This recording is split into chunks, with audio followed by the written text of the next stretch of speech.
بسم الله الرحمن الرحيم. الحمد لله رب العالمين، والصلاة والسلام على أشرف الأنبياء والمرسلين سيدنا ونبينا ومولانا محمد وعلى آله وصحبه أجمعين، أما بعد.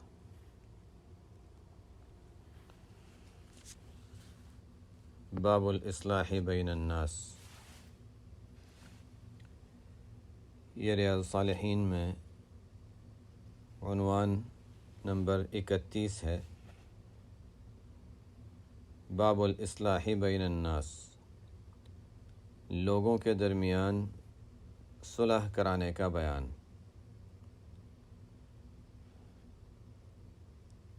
پہلے قرآن کریم کی جو آیتیں پیش کی ہیں وہ دیکھ لیتے ہیں۔ قال اللہ تعالی لا خیر فی کثیر من نجواہم الا من امر بصدقۃ او معروف او اصلاح بین الناس۔ اللہ تعالیٰ کا ارشاد ہے کہ لوگ جو آپس میں باتیں کرتے ہیں، کبھی راز میں چھپ کر باتیں کرتے ہیں، سرگوشی کرنا جسے کہتے ہیں، لا خیر فی کثیر من نجواہم، لوگوں کے آپس کی جو سرگوشیاں ہوتی ہیں، آپس کی جو محفلوں میں بات چیت ہوتی ہے، اس میں کوئی خیر نہیں ہوتی۔ کوئی خیر نہیں ہوتی سے مراد یا تو لوگوں کی برائیاں، غیبتیں، کسی کو تکلیف دینا، یہ گناہ کی باتیں ہوتی ہیں، یا گناہوں کا تذکرہ ہوتا ہے، برائیوں کا تذکرہ ہوتا ہے، یہ سب گناہ کی باتیں ہیں۔ اور کبھی کبھی گناہ کی بات نہیں ہوتی لیکن فضول وقت ضائع کرنے والی چیزیں اور باتیں، تو لا خیر فی کثیر من نجواہم، یا گناہ ہوگا یا فضول ہوگا۔ اکثر مجالس ایسی ہی ہوتی ہیں، بلکہ بہت سے دینداروں کی بہت سی مجالس ایسی ہی ہوتی ہیں کہ اس میں شروع میں تو کوئی مقصد نہیں ہوتا برائی، لیکن آہستہ آہستہ باتیں جب شروع ہوتی ہیں تو برائی کی طرف چلی جاتی ہیں۔ تو اللہ تعالیٰ نے اس پر تنبیہ فرمائی، لا خیر فی کثیر من نجواہم الا من امر بصدقۃ او معروف او اصلاح بین الناس، مگر وہ شخص جو کسی کو صدقہ دینے کی ترغیب دیتا ہے، حکم دیتا ہے کہ اچھا دیکھو فلانی جگہ یہ ضرورت ہے، فلانا شخص ہے ضرورت مند ہے، تو فلانی یہ اگر کوئی خرچ کرنا چاہے تو فلانا مصرف ہے جس میں صرف کیا جا سکتا ہے، ضرورت مند ہے، فلانے کے گھر میں تکلیف ہے، یہ ہے امر بصدقۃ او معروف، یا کوئی نیک کام، کسی نیکی کا کسی کو حکم دیتا ہے، ترغیب دیتا ہے، کسی کو بھلائی کی طرف توجہ دلاتا ہے، عام ہے، اس میں صدقہ بھی آ گیا۔ او اصلاح بین الناس، یا لوگوں کے درمیان صلح کرانے کی بات کرتا ہے۔ اللہ تعالیٰ کے یہاں یہ چیز کتنی اہمیت رکھتی ہوگی کہ اللہ تعالیٰ نے خاص طور پہ اسے بیان فرمایا۔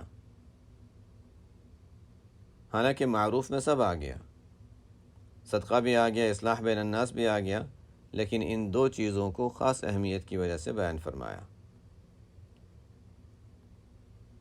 آگے اور بھی آیتیں ہیں، ان آیتوں پہ جانے سے پہلے عنوان کو اچھی طرح سمجھ لیتے ہیں کہ باب الاصلاح بین الناس کا عنوان اب یہ ہوا کہ لوگوں کے درمیان اگر کبھی جھگڑا ہو جائے، نا اتفاقی ہو جائے، تو یہ نہ سوچیں، ایک تو یہ کہ خود انسان جھگڑے سے بچے، نا اتفاقی والی چیزوں سے بچے، آپس کا لڑائی جھگڑا، اس پر احادیث میں بہت زیادہ اس پر تنبیہ کی گئی ہے کہ دیکھو اس سے بچو۔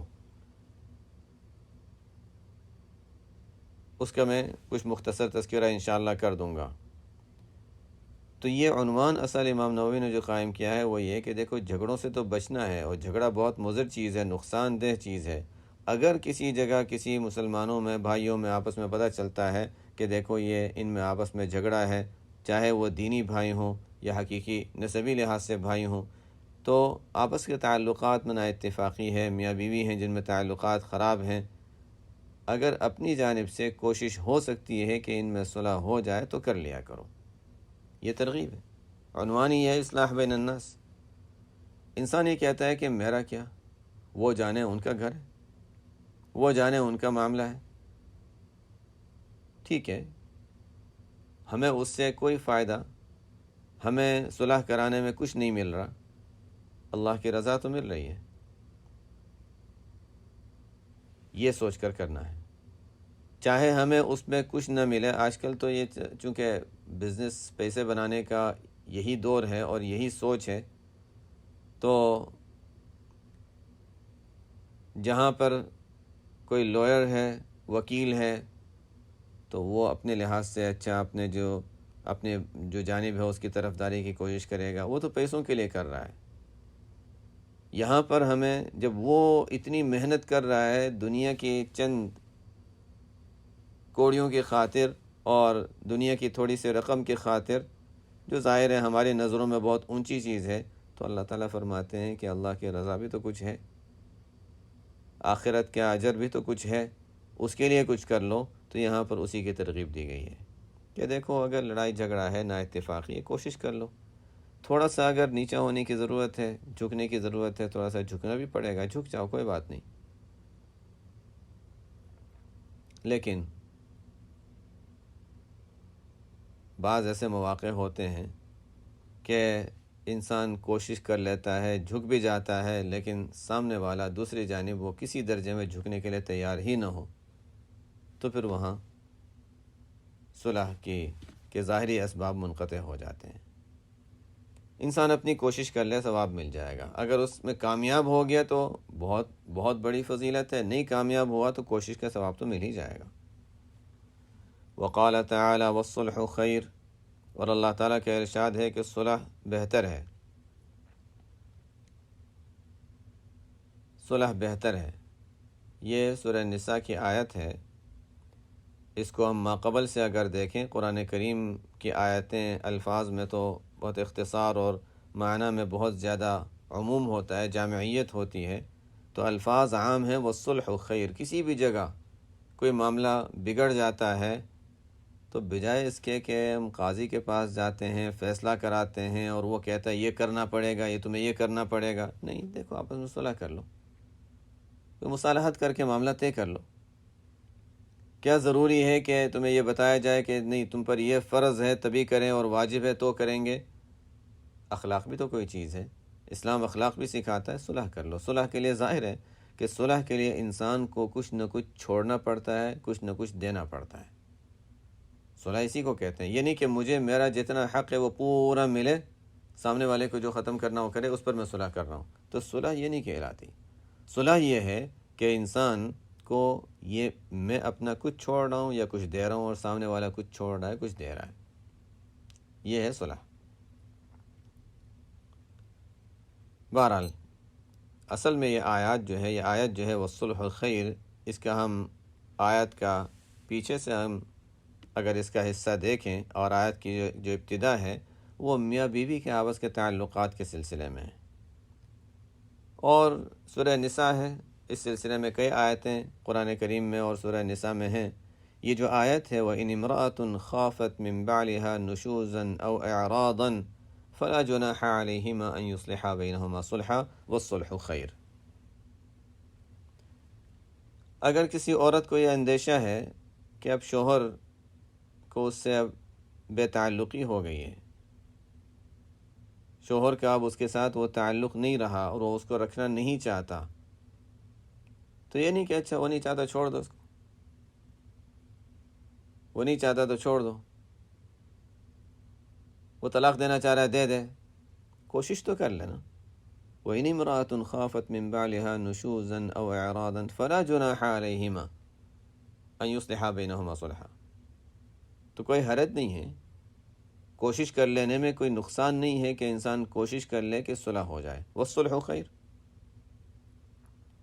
اسی کو اللہ تعالیٰ فرماتے ہیں وَالصُّلْحُ خَيْرٌ، کہ صلح بہتر ہے۔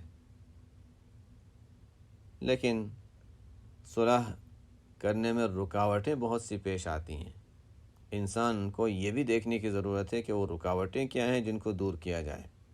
آگے میں اس پر انشاءاللہ بات کر رہا ہوں، پہلے صرف آیتوں پر ہم گزر جاتے ہیں کہ ان آیتوں میں کیا بتایا گیا ہے۔ وقال تعالی، اور اللہ تعالیٰ کا ارشاد ہے، فَاتَّقُوا اللَّهَ وَأَصْلِحُوا ذَاتَ بَيْنِكُمْ، اللہ سے ڈرو اور آپس میں صلح کا معاملہ رکھو۔ اگر لڑائی جھگڑا ہے تو اس کو ختم کرو اور صلح کرو، اور جو صلح ہے اس کو باقی رکھو، اور باقی رکھنے کے جو اسباب ہیں انہیں اختیار کرو۔ یہاں بھی آیت کے الفاظ عام ہیں۔ یہ غزوہ بدر کے موقع پر جب فتح ہو چکا، بدر کی جب فتح حاصل ہو گئی تھی، اور اس دوران آپ صلی اللہ علیہ وسلم نے صحابہ کو ترغیب دینے کے لیے کچھ باتیں بیان فرمائی تھیں کہ دیکھو جو یہ کرے گا اس کو یہ ملے گا، جو یہ کرے گا اس کو یہ انعام ملے گا۔ تو وہ جب انعامات کی تقسیم کا موقع آیا تھا تو اس میں کچھ ظاہری طور پر کچھ اختلاف سا ہوا تھا۔ تو اللہ تعالیٰ نے آیت نازل فرمایا کہ یہ مال ہے، یہ دنیا کی چیز ہے، یہ انعامات ہیں، اس کے لیے کیا تم آپس میں دل خراب کرتے ہو؟ چھوڑو، فاتقوا اللہ واصلحوا ذات بینکم۔ ہمارے تعلقات کی خرابی کی بڑی بنیادیں، جو بڑے بڑے جھگڑے ہوتے ہیں، وہ مال ہے، یا دوسری چیز جاہ ہے۔ جاہ اور مال دو بنیادی چیزیں ہیں جھگڑے کی۔ مال، جاہ کہتے ہیں یہ عزت، شہرت وغیرہ۔ تو یہ دو چیزیں ہوتی ہیں جہاں انسان اپنے آپ کو اگر پیچھے رکھ لے تو پھر لڑائی جھگڑے کی بنیاد کو انسان نے چھوڑ دیا۔ جاہ اور مال،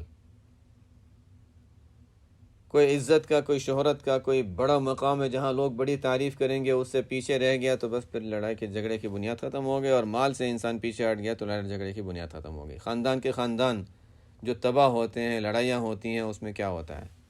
یہی بات کہ وراثت کی تقسیم تھی، پیسوں کا معاملہ تھا، یا اس قسم کی کوئی چیزیں ہوتی ہیں، جائیداد کی تقسیم تھی۔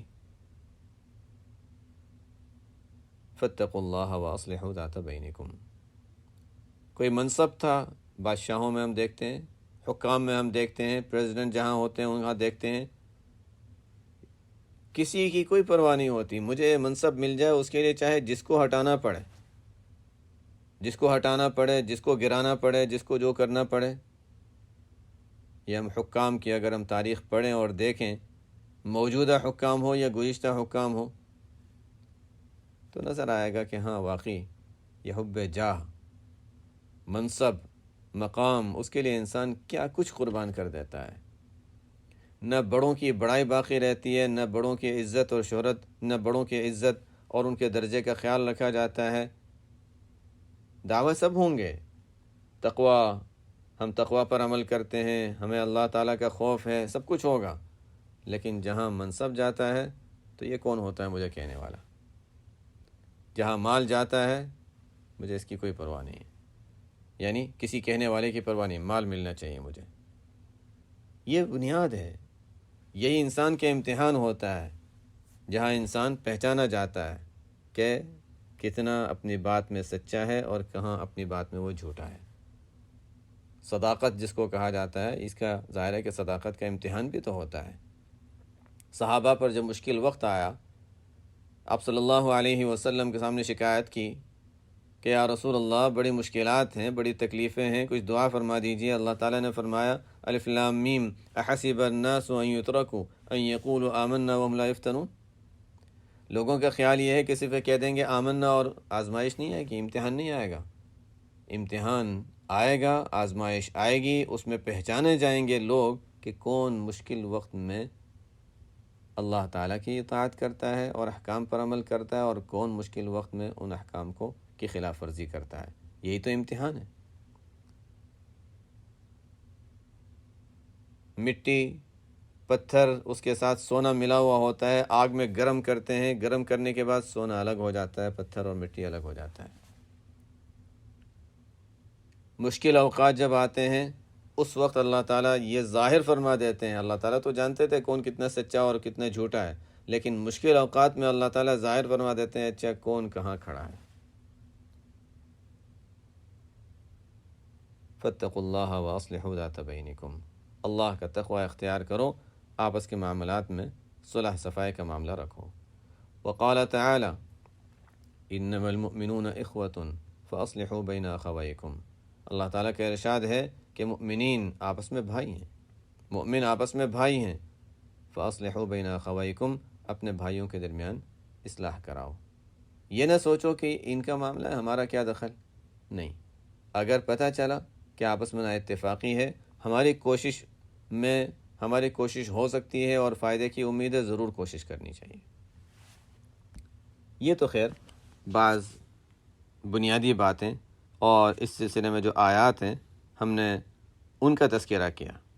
اب آگے اس عنوان پر، ویسے پہلے کافی عرصہ پہلے اس عنوان پر بات ہوئی ہے کہ نا اتفاقی آپس میں جو ہوتی ہے اس سے بچنا ضروری ہے، جھگڑوں سے بچنا ضروری ہے. اور نا اتفاقی کیوں ہوتی ہے، ہم اس اسباب کو دیکھیں، ان سے بچنے کی کوشش کریں. ایک مستقل عنوان ہے. نبی کریم صلی اللہ علیہ وسلم نے ایک موقع پر ارشاد فرمایا، الا اخبرکم بافضل من درجۃ الصیام والصلاة والصدقہ. آپ صلی اللہ علیہ وسلم نے ارشاد فرمایا، کیا میں تمہیں بتاؤں کہ ایک شخص روزہ رکھتا ہے، نمازیں پڑھتا ہے، صدقات دیتا ہے، اس سے بڑھ کر درجہ میں بتاؤں؟ صحابہ کرام رضی اللہ عنہم نے عرض کیا، رسول اللہ ضرور بتائیے. آپ صلی اللہ علیہ وسلم نے ارشاد فرمایا، صلاح ذات البین. آپس کے لڑائی جھگڑوں میں اگر کوئی معاملہ خراب ہو جاتا ہے اس کو درست کر لینا، اور اصلاح یعنی وہی صلاح کرنا اور صلاح باقی رکھنا، یہ دو چیزیں جو ہیں یہ بنیاد ہیں.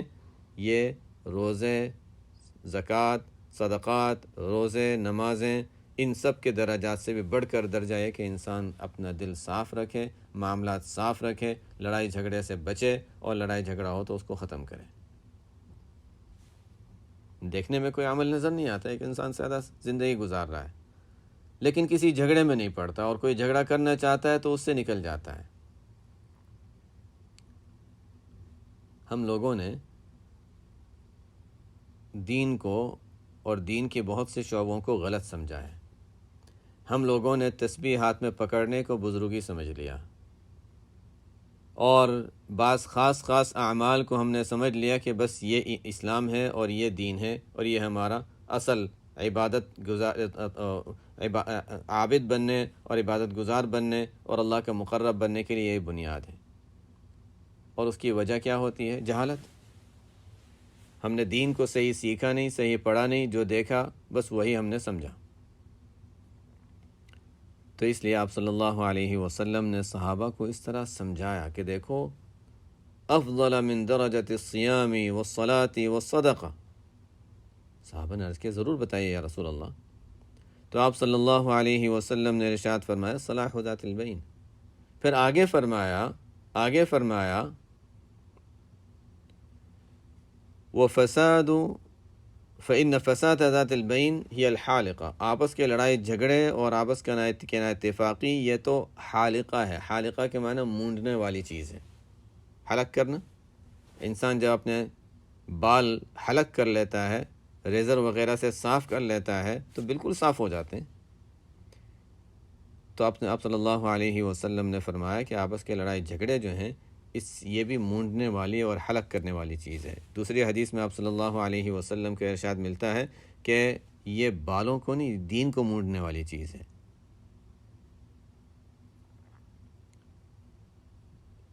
اس سے ہوتا یہ ہے، اس کی وجہ سے ہوتا یہ ہے کہ دین انسان کا تباہ ہو جاتا ہے، اور یہ انسان کے دین کو ختم کر دیتی ہے. آپس کے لڑائی جھگڑے ہوئے، نا اتفاقی ہوئی، اس کی وجہ سے کیا ہوگا؟ دل خراب ہو گیا. اب دل میں عداوت ہے، بغض ہے، کسی سے ملاقات ہوئی تو اس کے خلاف باتیں ہیں تو غیبتیں ہیں، بہتان ہیں تو زبان بھی گندی ہو جائے گی، دل بھی گندا ہوگا. یہ سب چیزیں گئیں. اب نماز بھی پڑھ رہا ہے تو دھیان وہی دل میں، چونکہ دل گندا ہے تو اب نمازوں کا بھی وہ خشوع ختم ہو گیا، عبادات کا اہتمام بھی ختم ہو گیا، اور بے چینی بھی ہو گئی. اب بے چینی کو دور کرنے کے لیے انسان کیا کرتا ہے؟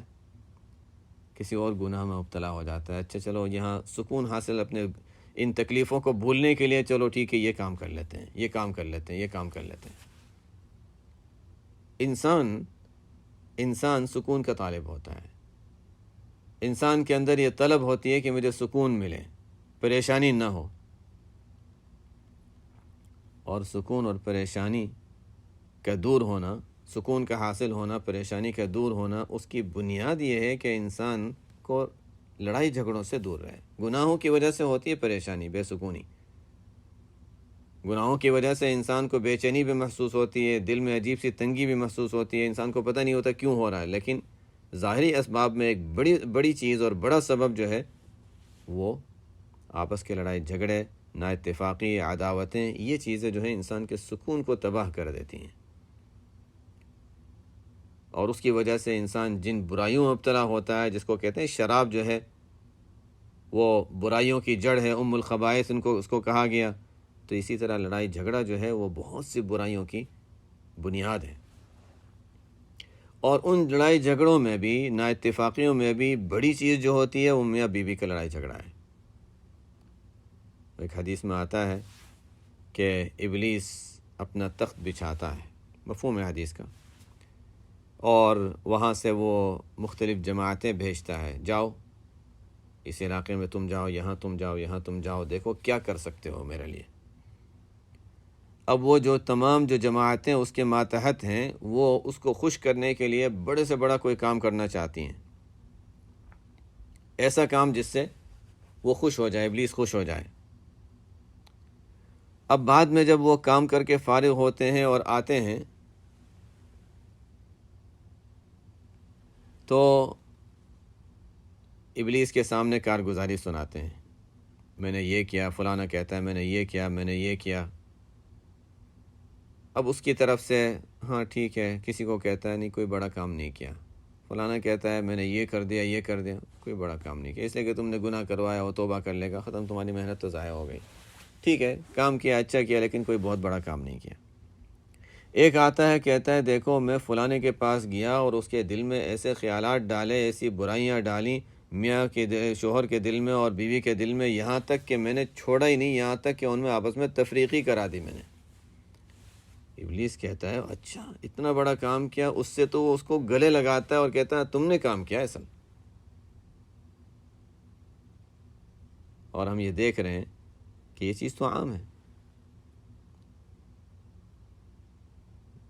میاں بیوی کے لڑائی جھگڑے، اور پھر یہاں تک کہ معاملہ جدائی تک چلا جاتا ہے، نا اتفاقی اس حد تک بڑھ جاتی ہے کہ آپس میں طلاق کی نوبت آ گئی یا تفریق ہو گئی۔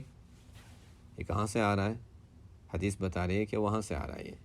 یہ تو ابلیس کے کاموں میں ایک بڑا اہم کام ہے، اور اگر کوئی شیطان اس کا ماتحت جو ہے وہ ایسا کوئی کام کر لیتا ہے تو اس کو بڑی شاباشی ملتی ہے، اور ظاہر ہے وہاں تو یہی چاہیے ان کو، تو اس کے لیے وہ کتنی محنت کرتے ہوں گے، کتنی کوششیں کرتے ہوں گے۔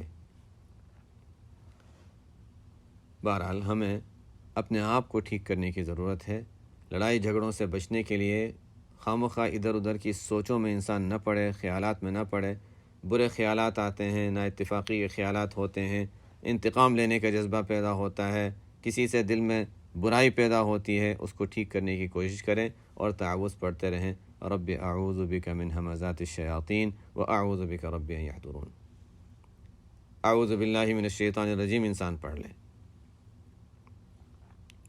بہرحال قطع تعلقی جو ہے وہ ایک عجیب چیز ہے، ترک کلام، اس پر بڑی وعیدیں آئی ہیں۔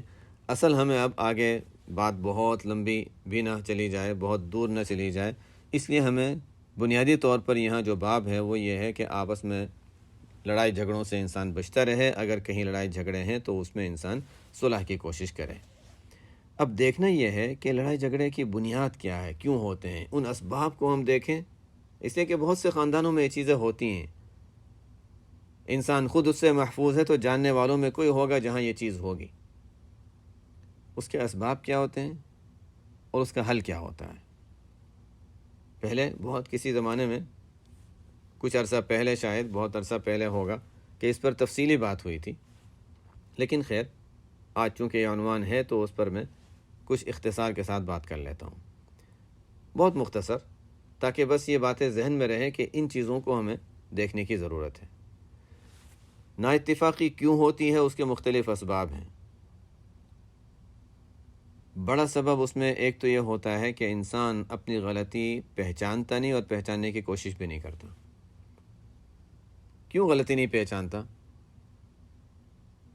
اس لیے کہ اس کو صحیح غلط کا علم ہی نہیں ہوتا، یہ پتہ ہی نہیں ہے کہ کون سی چیز شرعاً کس پر لازم ہے۔ وہ سمجھتا ہے کہ فلانے پر یہ چیز لازم تھی، حالانکہ شرعاً اس پر لازم نہیں تھی۔ تو غیر جو چیز شرعی لحاظ سے کسی پر ضروری نہیں ہے، لازم نہیں ہے، اس کی وجہ سے کسی پر ناراض کرنا، اس نے ایک مستحب کام نہیں کیا، ہم اس پر ناراض ہو رہے ہیں، ٹھیک ہے، دو طرف سے ہوتا ہے معاملہ۔ اس کو بھی لوگ بہت غلط استعمال کرتے ہیں، شریعت کا معاملہ غلط استعمال کرتے ہیں۔ مثال کے طور پر شوہر بیوی سے توقع رکھے گا کہ اچھا تمہیں یہ بھی کرنا چاہیے، یہ بھی کرنا چاہیے، یہ بھی کرنا چاہیے، یہ بھی کرنا چاہیے۔ ان میں سے بہت سی چیزیں وہ ہوں گی جو بیوی پر شرعاً لازم نہیں ہیں، وہ کر لیتی ہے، ایک دو چیزیں نہیں کرتی، شوہر ناراض ہوتا ہے۔ اب اگر بیوی یہ کہے کہ یہ چیز شرعاً میرے اوپر لازم نہیں تھی، تو ظاہر ہے دوسری طرف سے بھی بہت سی چیزیں ہوں گی۔ عورت شوہر سے مطالبہ کرتی ہے، اچھا ٹھیک ہے میں یہ سب کرتی ہوں، تو اچھا آپ یہ کر دیں، آپ یہ کر دیں، یہ کر دیں۔ یہ مستحب عمل کر رہا ہے تو وہ بھی مستحب عمل کرے۔ اصل تو زندگی اس طرح گزرتی ہے، یہ نہ دیکھیں کہ لازم کیا ہے، یہ دیکھیں کہ بہتر کیا ہے۔ دونوں اگر اس پر عمل کر لیں، بہترین زندگی، بہترین گھر اور جنتی ماحول گھر میں مل گیا۔ لیکن دونوں میں سے اگر دونوں ہی اپنی اپنی بات پر جمے رہیں کہ ہمیں تو صرف جو شریعت نے ہمیں فرض اور واجب کہا ہے اسی کو ہم کریں گے، تو اب دونوں اپنا اپنا جئیں گے، وہ سکون والی زندگی نہیں ہوگی۔ اور ایک کرتا ہے ایک نہیں کرتا، وہاں پر بھی وہی لڑائی جھگڑے والی بات آئے گی۔ تو پہلی بات تو یہ کہ انسان صحیح غلط کا انسان کو علم حاصل ہو، اور اس کی بنیاد پر پھر دوسری چیز یہ ہے کہ انسان اپنی غلطی کو پہچانے۔ غلطی نہیں پہچانتا، اس کی وجہ صحیح علم نہ ہونے کی وجہ سے یا ضد کی وجہ سے۔ ضد انسان میں ہوتی ہے جس کی وجہ سے نہیں میری غلطی ہے ہی نہیں، اس میں کوئی برائی نہیں ہے۔ بہرحال انسان اپنی غلطی کو پہچانے، کسی اور سے معلوم کرے، خود نہیں پہچان سکتا، کسی اور سے معلوم کرے کہ یہاں صحیح کیا ہے، غلط کیا ہے۔ صحابہ کرام رضی اللہ عنہم کا طریقہ یہی تھا، نا اتفاقی ہوئی کسی تیسرے کو کہہ دو جس پر مجھے بھی اعتماد ہے، اس کو بھی اعتماد ہے، ہم اس سے بات کر لیتے ہیں، یہ ہمیں بتا دے گا اچھا دیکھو یہ ایسا ہونا چاہیے، ایسا ہونا چاہیے، ٹھیک ہے بات مان لی۔ شریعت میں حل ہے، لیکن ہمارے پاس شریعت نہیں ہے۔ صحیح بات بتا رہا ہوں، میں صحیح بات بتا رہا ہوں کہ شریعت میں اور اسلام میں حل ہے مسائل کا، لیکن ہمارے پاس اسلام اور شریعت نہیں ہے۔ اگر ہمارے پاس اسلام اور شریعت ہو تو پھر لڑائی جھگڑا نہیں ہوگا، دونوں کے ظاہر ہے دونوں طرف ہو، ایک پر الزام نہیں آئے گا۔ دونوں اگر اسلام کو اور شریعت کو ماننے کے لیے تیار ہو جائیں اور اسلامی تعلیمات کو ماننے کے لیے تیار ہو جائیں تو لڑائی جھگڑے ختم ہو جائیں۔ لیکن یا تو دونوں نہیں مانتے یا دونوں میں سے کوئی ایک نہیں مانتا۔ کہتے ہیں مسلمان، کہتے ہیں ہم قرآن کو مانتے ہیں، حدیث کو مانتے ہیں، لیکن جب ایسا وقت آئے گا نہیں ہمیں ضرورت نہیں ہمیں کسی تیسروں کو بیچ میں لانے کی، ہمیں ضرورت نہیں ہے کہ کوئی اور ہماری بات سنے، اور لڑائی جھگڑے اسی طرح رہتے ہیں، پریشانیاں اسی طرح رہتی ہیں، لیکن کسی تیسرے کو درمیان میں لانا نہیں ہے۔ خیر، ایک اور لڑائی جھگڑے کی جو بنیادیں ہیں ان میں ایک بڑی وجہ یہ ہوتی ہے کہ ہمارا آپس میں جوڑ ختم ہو چکا ہے۔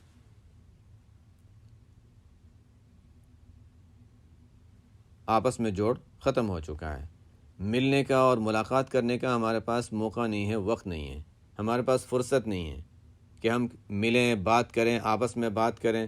بالواسطہ میں نے کسی کو کوئی بات کہی، وہ آگے کسی اور تک پہنچائے گا، وہ تیسرے تک، اور تیسرے سے پھر اس چوتھے آدمی تک پہنچی۔ اب میرے اس کے درمیان ملاقات کا ہمیں وقت نہیں ہے، وہ اپنا مصروف، میں اپنا مصروف۔ اچھا اس کو میری طرف سے کوئی بات پہنچی، 3 واسطے 4 واسطے درمیان میں آئے تھے، اور مجھے اس کی طرف سے کوئی بات پہنچی، آپس میں دل خراب ہو گئے۔ آپس میں جوڑ نہیں ہے۔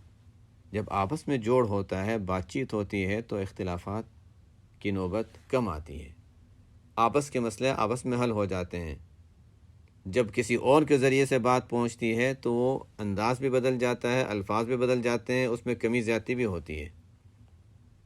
خاندانوں میں آپس میں جوڑ نہیں ہے، ساتھ بیٹھے بھی ہوتے ہیں تو وہ جسمانی لحاظ سے ساتھ ہوتے ہیں، لیکن کسی اور اعتبار سے ساتھ نہیں ہوتے، اس لیے کہ یہ تو عام دیکھا ہوگا اور ہر گھر کی یہ شکایت ہے، تقریباً ہر گھر کی یہ شکایت ہے کہ ساتھ بیٹھے ہیں، 4-5 لوگ ہیں، ہر ایک اپنے فون پر بیٹھا ہوگا، کوئی بھی ساتھ نہیں ہے، یہ اپنی دنیا میں ہے، وہ اپنی دنیا میں، اپنی دنیا میں، اس لیے کہ یہ فون ایسی ایک بڑی مصیبت ہم میں آئی ہے اور ایسی مصیبت اور ایسا بڑا فتنہ ہم پر مسلط کر دیا گیا ہے کہ بڑا ہوتا، کمپیوٹر کی شکل میں ہوتا تو بہت اچھا تھا کہ اپنی اپنی جگہوں پر رہتا، ہر ایک کے پاس ہر وقت ساتھ رہنا چاہیے، اور جہاں 1 منٹ فارغ ملا، آدھا منٹ فارغ ملا، چلو اس کو نکال کے دیکھ لیا۔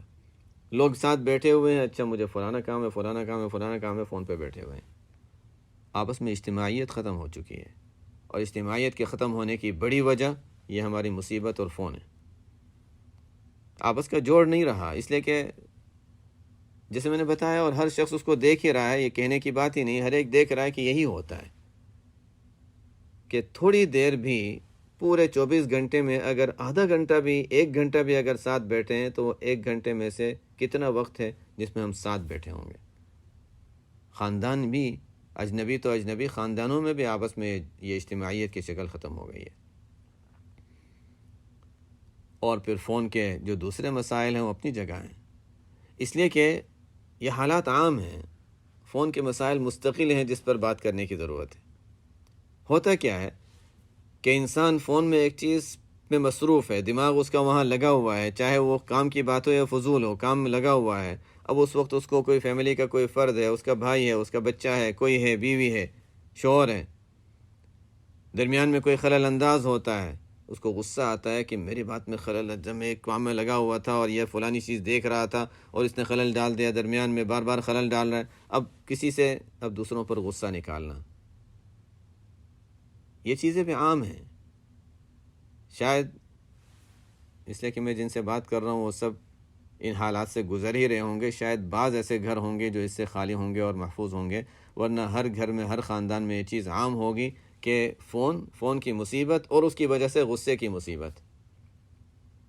فون کی وجہ سے غصہ یہ لازم ملزوم ہو جاتا ہے، اس لیے کہ ہمارا فون سے اتنی دلچسپی ہے کہ آپس میں بیٹھنے والے، آس پاس میں ہمارے اولاد، ہمارے بچے، ہمارے چھوٹے بڑے، ہمارے خاندان کے لوگوں سے وہ دلچسپی نہیں رہی، تو وہ لوگ جب خلل ڈالیں گے، ان کی وجہ سے ہمیں یہاں خلل آ رہا ہے تو غصہ آ رہا ہے۔ ٹھیک ہے، ضرورت کے کام ہوں گے، وہ تنہائی میں بھی ہو سکتے ہیں، وہ ضروری نہیں کہ سب کے ساتھ بیٹھ کر پھر وہ ان کاموں میں انسان لگے۔ یہ چونکہ بہت عام ہے اور اس کی وجہ سے لڑائی جھگڑے، نا اتفاقیاں بہت عام ہو رہی ہیں۔ انسان جو زیادہ فون میں لگتا ہے، دماغی حالت اس کی کہاں ہوتی ہے، کس طرح ہوتی ہے، جس کی وجہ سے غصہ بھی جلدی آتا ہے، اور اس کے کچھ ایسے ظاہر ہے کہ اس کے ریئیکشن، اس کے کچھ سائیڈ ایفیکٹ وغیرہ بھی ہوتے ہیں۔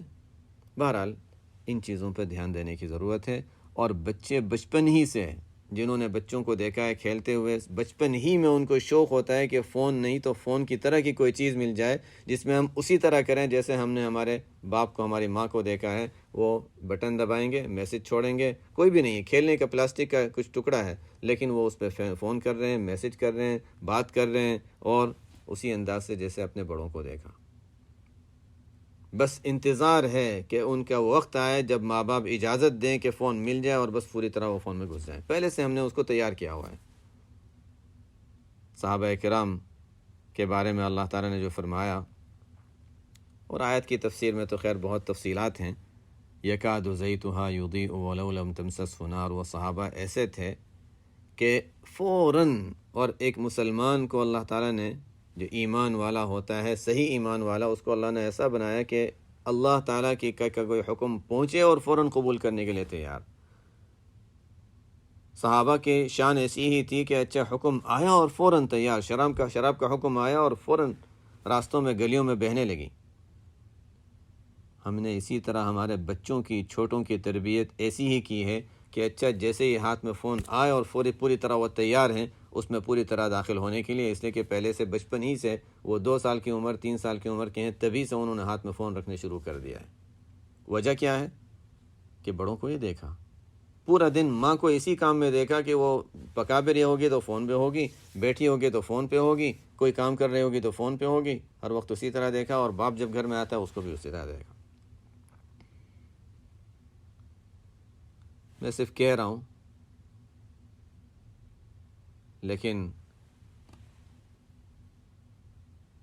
اس کو کہتے ہیں کہ انسان کوشش کر لے، بات کہہ دے، تو ہو سکتا ہے کسی کے دل میں بات اتر جائے اور کچھ بچوں کی زندگی بچ جائے، ورنہ ہماری آئندہ کی نسلوں کے بارے میں بڑا خطرہ ہے کہ پتہ نہیں وہ کس رخ پہ جائیں گے۔ بہرحال ہمیں آپس کے جھگڑوں سے بچنے کی ضرورت ہے، نا اتفاقی کے جو اسباب ہیں ان سے بچنے کی ضرورت ہے۔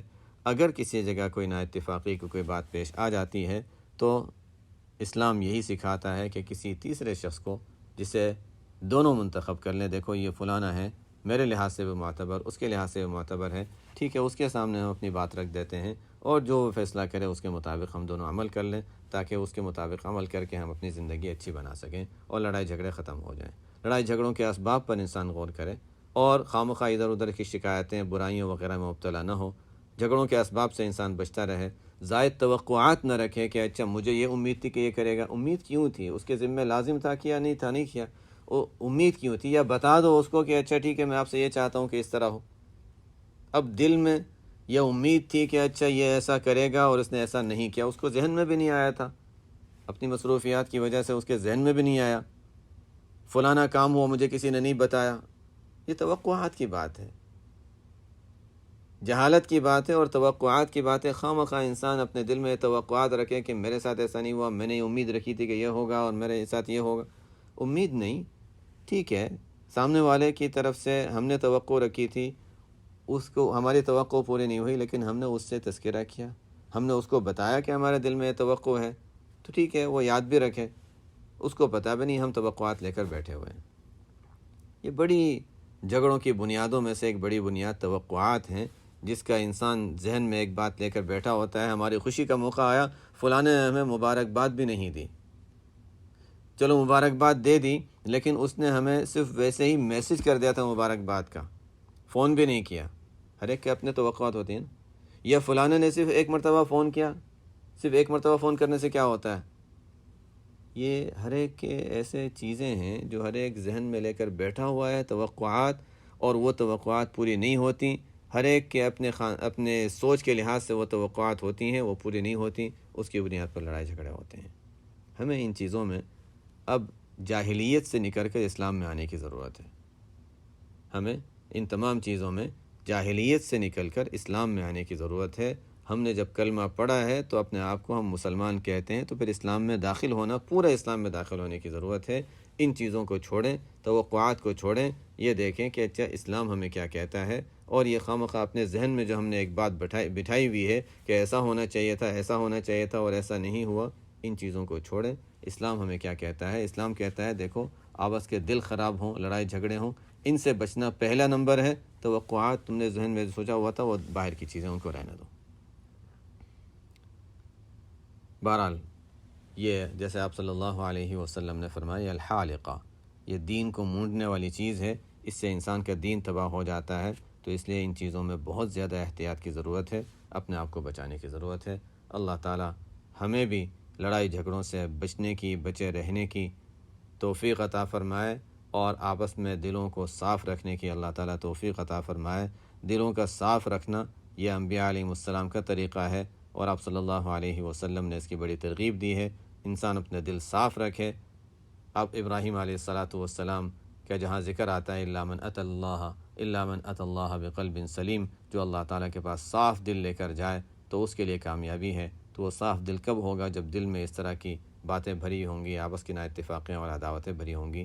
یہ دل اللہ کی یاد کے لیے، اللہ کی محبت دل میں پیدا کرنے کے لیے، اللہ کے رسول کی محبت دل میں رکھنے کے لیے ہے۔ ان دلوں میں ہم نے وہ گندگیاں بھری ہوئی ہیں، عداوتیں، دشمنیاں، بغض، کینہ۔ جب یہ چیزیں بھری ہیں تو پھر اللہ تعالیٰ کی محبت اس گندی جگہ میں کہاں سے آئے گی؟ دعا کرتے ہیں اللہ تعالیٰ کی محبت آ جائے، لیکن دل میں گندگی بھری ہے تو وہاں کیسے اللہ کی محبت آئے گی؟ اللہ تعالیٰ ہمیں صحیح سمجھ بھی عطا فرمائے اور عمل کی توفیق عطا فرمائے۔ سبحانک اللہم و بحمدک، اشہد ان لا الہ الا انت، استغفرک و اتوب الیک۔